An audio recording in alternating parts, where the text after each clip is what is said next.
Headlines brought to you by Chitale बंधू।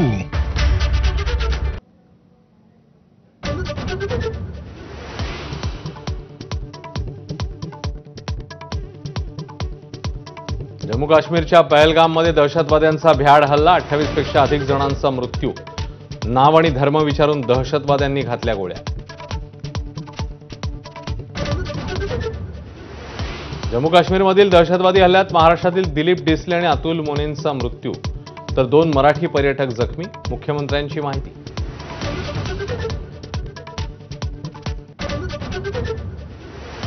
गृहमंत्री अमित शहा श्रीनगरमध्ये दाखल, अधिकाऱ्यांसोबत उच्चस्तरीय बैठक। उद्या सकाळी शहा पहलगामच्या बैसरण येथील घटनास्थळाची करणार पाहणी।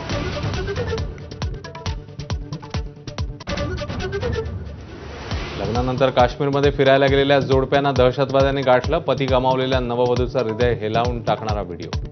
तर कर्नाटकातील दाम्पत्यापैकी पतीवर गोळीबार। काश्मीरमधील दहशतवाद्यांच्या भ्याड हल्ल्यानंतर दिल्ली आणि मुंबईत हाय अलर्ट जारी, ठिकठिकाणी सुरक्षा वाढवली।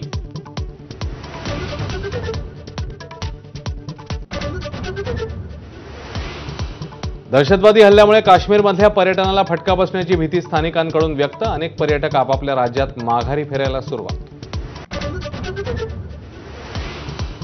दहशतवादी हल्ल्यामध्ये हात असणाऱ्यांना सोडणार नाही, पंतप्रधान नरेंद्र मोदींची ग्वाही।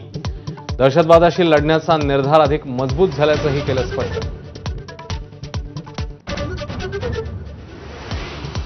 पहिलीपासून हिंदी अनिवार्य नाही, मोठ्या विरोधानंतर राज्य सरकारचं एक पाऊल मागे, माझाच्या बातमीवर शिक्कामोर्तब। वाढदिवसाला काकी सुनेत्रा पवारांचे आशीर्वाद घेताना युगेंद्र पवार कॅमेऱ्यामध्ये कैद, काकी आणि अजित काकांबद्दल प्रेम आदर कायम, युगेंद्र पवारांची प्रतिक्रिया। विद्या प्रतिष्ठानच्या कार्यक्रमाला शरद पवार आणि खासदार सुनेत्रा पवार एकत्र। उद्धव ठाकरे हे मुंबईतल्या लँड स्कॅमचे बादशाह, भाजप नेते आशिष शेलारांचा हल्लाबोल, आशिष शेलारांची ऑडिओ क्लिप व्हायरल। राज आणि उद्धव ठाकरे एकत्र येण्याची चर्चा पुढच्या महिन्यातच शक्य, राज ठाकरे 30 एप्रिलला तर उद्धव ठाकरे 4 मे रोजी परदेशातून परतणार। उद्धव ठाकरे कमालीचे सकारात्मक, संजय राऊत यांची माहिती।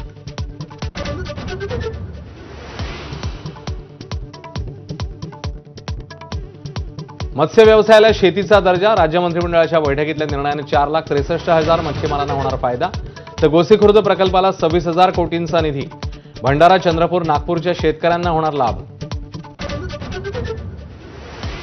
शरबत जिहादच्या वक्तव्यावर बाबा रामदेवांना दिल्ली हायकोर्टाने फटकारलं, कोर्टाच्या अंतरात्म्याला झटका लागल्याचं मत। रूह अफजा बनवणाऱ्या हमदर्द कंपनीने घेतली होती कोर्टामध्ये धाव।